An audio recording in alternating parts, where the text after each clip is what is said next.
Berhubung tadi aku baca buku sejarah, yuk kita bahas Perang Tondano. Perang Tondano yang terjadi pada tahun 1808 sampai 1809 adalah perang yang melibatkan orang-orang Minahasa dengan pemerintahan kolonial Belanda. Penyebab perang ini terjadi antara pemerintahan kolonial Belanda dan para pejabatnya di Minahasa dalam upaya mobilisasi para pemuda untuk dilatih menjadi tentara. Perang Tondano terjadi dalam waktu 1 tahun, tapi Perang Tondano terjadi dalam 2 tahap. Yang pertama ada Perang Tondano I. Perang Tondano I terjadi pada kekuasaan VOC. Belum bangsa Barat datang, sudah ada Spanyol yang melakukan perdagangan di Minahasa. Selain berdagang, Spanyol juga menyebarkan agama Kristen. Tokoh yang paling terkenal dalam menyebarkan agama Kristen yaitu Franciscus Xavierus. Dan maka dari itu terjadilah perdagangan rakyat Minahasa dan Spanyol. Tapi pada abad ke-17 datanglah VOC. Dan pada saat itu VOC telah mendapatkan kepercayaan. Akhirnya Simon Kos menempatkan kapalnya di tepi Selat Lembeh untuk mengawasi pantai timur Minahasa. Para pedagang Spanyol dan Makassar tersingkirkan karena ulah VOC. Apalagi pada saat itu Spanyol harus meninggalkan kepulauan Indonesia menuju Filipina. Seiring berjalannya waktu, VOC akhirnya memaksakan kehendak kepada orang-orang Minahasa agar menjualkan berasnya ke VOC. Sebab VOC sangat membutuhkan beras untuk melakukan monopoli di Sulawesi Utara. Tapi sayangnya masyarakat Minahasa tidak mau melakukan monopoli dagang. Karena tidak ada cara lain, maka dari itu VOC memerangi rakyat Minahasa. Untuk melemahkan rakyat Minahasa, VOC membendung Sungai Temberan sehingga air sungainya meluap ke tempat permukiman para penduduk Minahasa dan pejuang Minahasa.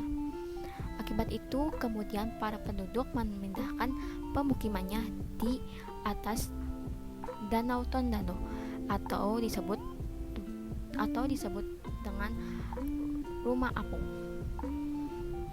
Nah, karena VOC tahu masyarakat pada pindah ke sana, maka VOC mengepung Sungai Tondano yang menjadi pusat perkumpulan rakyat Minahasa. Maka dari itu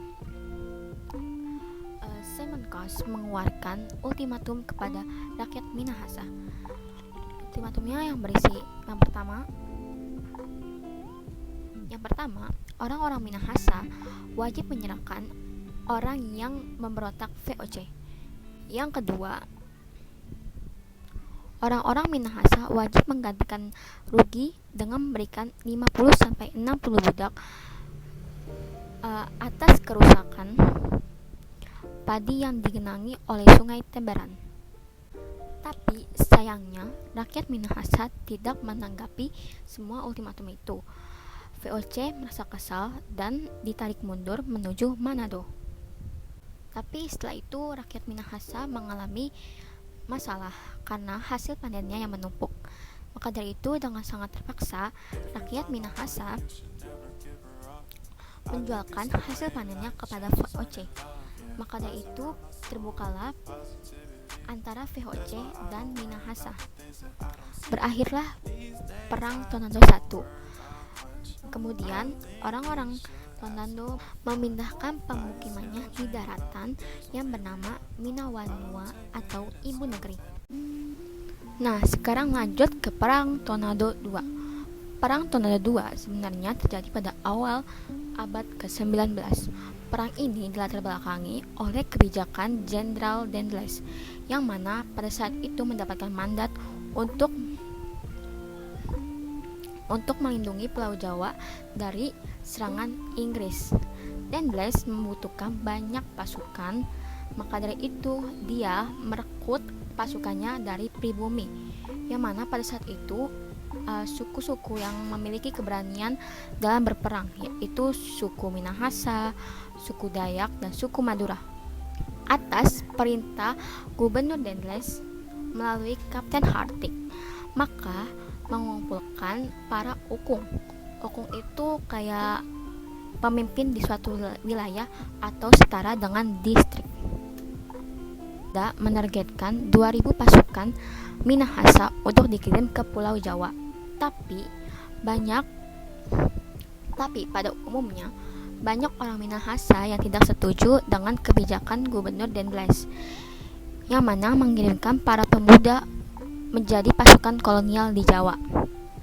Nah, pada saat itu para ukung mulai meninggalkan rumahnya untuk melakukan perlawanan. Ada salah satu ukung yang bernama Ukung Lonto, menegaskan kepada rakyat Minahasa menunjukkan perlawanan kepada Belanda karena ketidaksetujuan untuk mengirim para pemuda ke Pulau Jawa, serta menolak kebijakan Belanda yang memaksa rakyat untuk memberikan berasnya secara cuma-cuma kepada Belanda. Dalam kejadian yang semakin kritis ini, Belanda tidak ada pilihan lain selain mengirimkan pasukannya menuju pertahanan atau Minawa Uwa. Nah, dalam perang ini Belanda kembali menerapkan strategi awal, yaitu membendung sungai Tamberan. Nah, terus juga Belanda mengirimkan 2 pasukan unggul, yang mana pasukan 1 mengepung Danau Tonando dan pasukan yang 2 mengepung Tonando di bagian darat.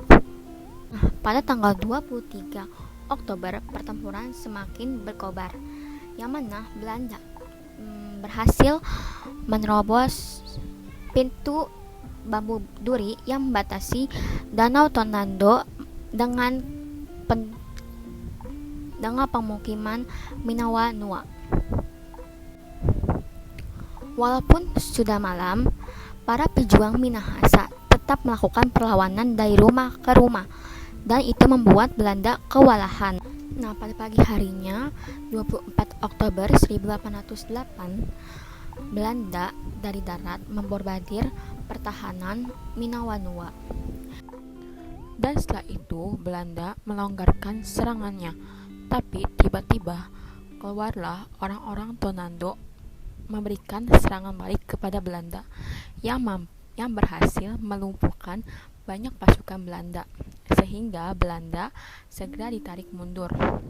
Seiring dengan itu, Sungai Tamberan juga ikut meluap, yang mana dapat menghambat pergerakan pasukan Belanda. Belanda terus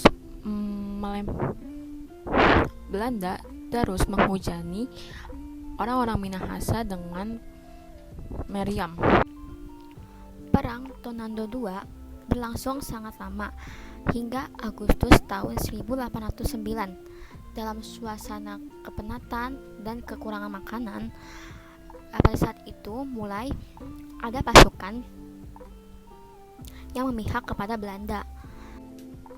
Akhirnya pada tanggal 4-5 Agustus 1809, Belanda berhasil menghancurkan benteng pertahanan Tonando atau yang disebut dengan Moraya. Di samping itu, banyak rakyat Tonando yang mempertahankannya. Orang-orang Tonando memilih mati daripada menyerahkan diri kepada Belanda. Aja dulu penjelasan dari aku. Semoga penjelasannya bermanfaat bagi kalian. Terima kasih yang sudah menonton. Wassalamualaikum warahmatullahi wabarakatuh.